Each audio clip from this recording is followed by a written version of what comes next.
সুরের রক্ষক শ্রী তগারাম ভিল, পদ্মশ্রী 2026।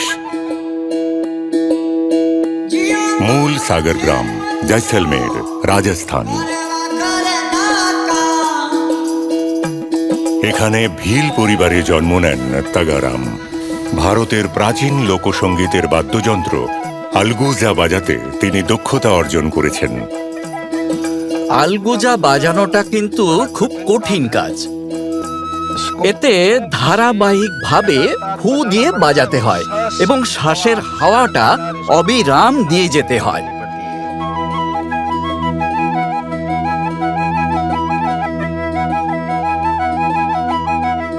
তগারামের শুরুটা ছিল খুবই সাধারণ। এটাই সেই বাড়ি যেখানে আমার জন্ম হয়েছিল। আমার বাবা যখন আলগুজা বাজাতেন তখন তার সুর শুনতে আমার দারুণ লাগতো। আমি ছোটবেলায় ভেড়া ছাগল চড়ানোর সময় আলগুজা শেখা শুরু করেছিলাম। প্রতিদিন ঘন্টার পর ঘন্টা অনুশীলনের পর আমি এই দক্ষতা অর্জন করেছিলাম। পরিস্থিতি কঠিন ছিল, কিন্তু তগারাম হাল ছাড়েননি। তিনি দিনরাত নিজের শিল্পকলা চর্চা এবং রেয়াজে নিমগ্ন থাকেন।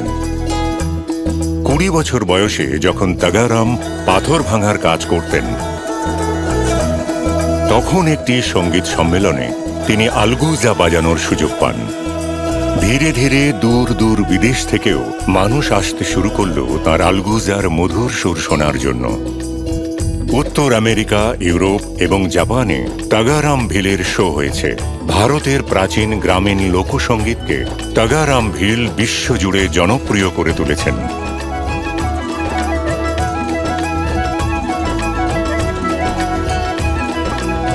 আজ তগারাম ভিল তাঁর গ্রামে আলগুজা শেখানোর একটি কেন্দ্র পরিচালনা করেন।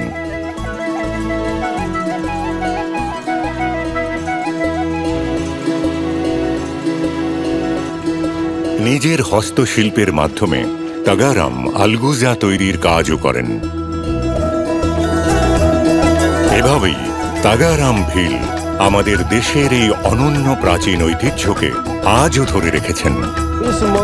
এই মুহূর্তে আমি বিশ্বকে এটাই বলতে চাই যে পথে যতই কঠিন পরিস্থিতি আসুক না কেন, আমাদের নিজের সংকল্পে দৃঢ় থাকতে হবে পূর্ণ নিষ্ঠার সাথে।